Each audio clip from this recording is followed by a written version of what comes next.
जिंदाबाद जिंदाबाद। भाई गाना गा रहे थे जो गुज्जर ने छेड़ा है मारा जाएगा। भाई गुज्जर ने कोई नहीं छेड़ सकता। हाँ गुज्जर ही छेड़ सकता है, किसी ने जाकर छेड़ा तो गुज्जर ने कोई नहीं छेड़ सकता। डरो ना, चिंता न करो।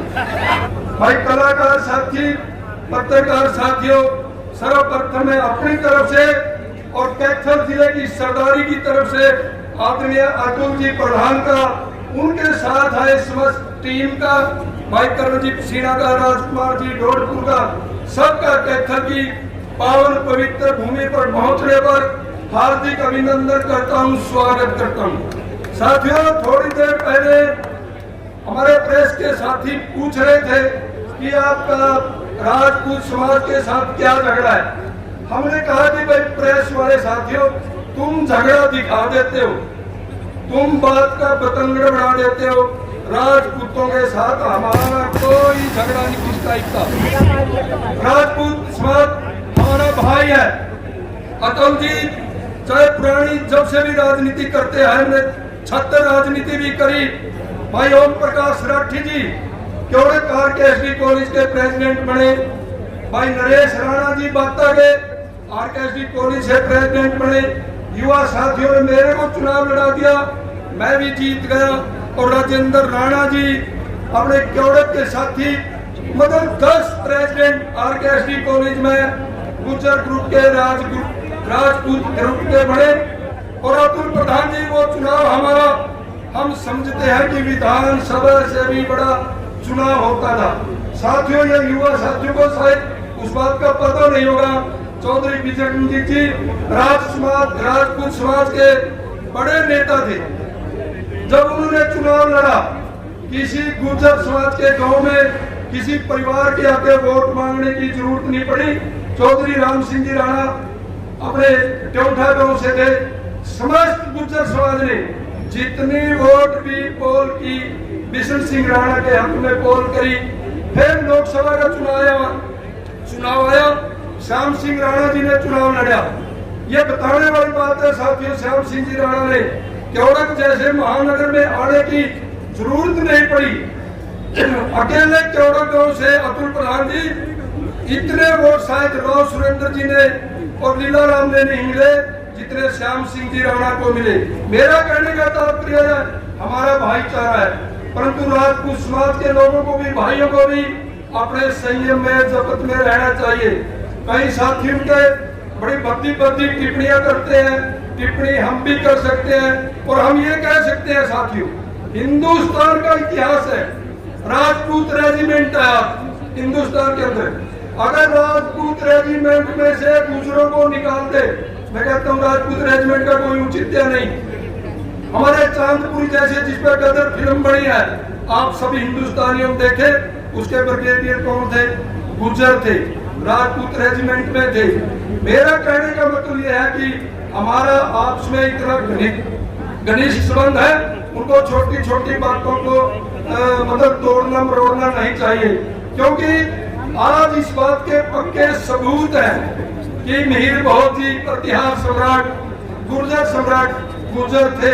वो एक राजा थोड़ी हुए हैं, क्योंकि 10 राजाओं ने हजारों साल हिंदुस्तान पर राज किया है। चक्रवर्ती सम्राट मिहिर बहुत जी का राज, तब तो इराक, ईरान, अफगानिस्तान और बर्मा भी हिंदुस्तान का इतना हिस्सा था।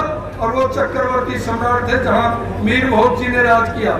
इसलिए आज हमारे इतिहास को अगर कोई राजपूत समाज के भाई चाहेंगे, उसको वो तोड़ मरोड़ नहीं सकते, उसको बिगाड़ नहीं सकते। साथियों, इतिहास कहता है, इतिहास हमेशा जीतने वालों का लिखा जाता है। एक बार कहते हैं कि महाभारत का युद्ध चला हुआ था, भीष्म जी, युद्ध हो चुका था, निर्णय हो चुका था। भीष्म जी मृत्यु शैया पर तीरों पर लेटे हुए थे। वेद व्यास जी के मन में आया कि मैं उनके ऊपर एक ग्रंथ लिखूं, किताब लिखूं, महाभारत का वर्णन लिखूं। तो वो भीष्म जी के पास गए और कहने लगे, भीष्म जी मैं किताब लिख रहा हूं और क्या लिखूं ये मेरे को बताओ।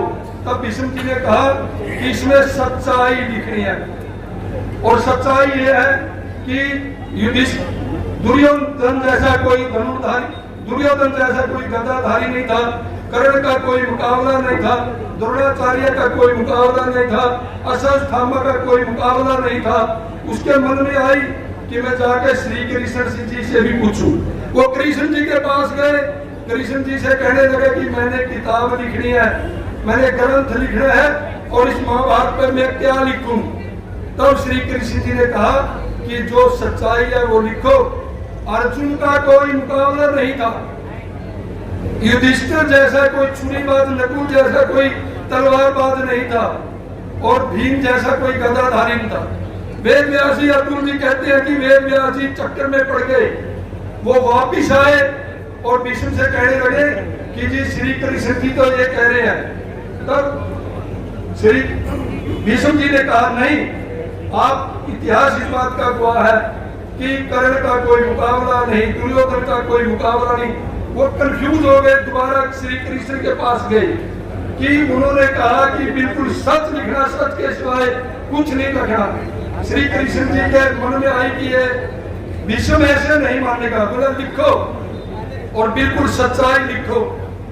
आप इसके अंदर लिखना कि भीष्म का चरित्र ठीक नहीं, तो मैं पूरा इसका वर्णन नहीं कर सकता।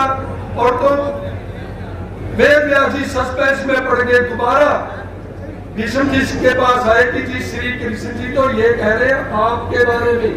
तब श्री कृष्ण भीष्म जी ने कहा कि जो वो गवारा कहता है ना, श्री कृष्ण की संज्ञा बदल दी, जो वो गवारा कहता वो लिखो। मैं युवा साथियों को कहता हूँ, जो आप लिखना चाहोगे वो आपका इतिहास लिखा जाएगा। आप बहादुरी से लड़ोगे, बहादुरी का लिखा जाएगा। आप समाज को दिशा दिखाने का काम करोगे, वो लिखा जाएगा। अगर कहीं कायरता का परिचय दोगे और यहाँ आकर के सिर्फ भाषण दे दोगे या ये गाना सुन करके आप सोचो कि बहुत बड़ा तीर मार दोगे, इससे कुछ नहीं होने वाला है साथियों। आपने संकल्प लेना पड़ेगा, हमें समाज के लिए काम करना है। वो एक दो साथी ने कहा कि भाई जिसको भी कोई पार्टी से टिकट मिले वो उस पर अमल करना चाहिए, उसकी मदद करना चाहिए।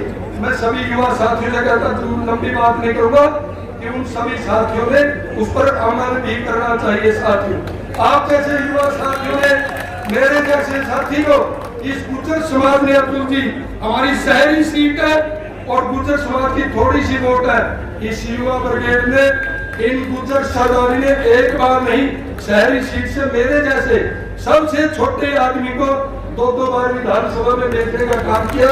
मैं ये कहता हूँ साथियों, आपकी करनी और कथनी में अंतर नहीं होना चाहिए। आपने मेरी बात सुनी, बहुत बहुत धन्यवाद। और मैं पुनः आज के मुख्य अतिथियों का कैथर की पावन पवित्र भूमि पर पहुंचने पर हार्दिक अभिनंदन करता हूं, स्वागत करता हूं। आपने मेरी बात सुनी, धन्यवाद। जय हिंद, जय हरियाणा।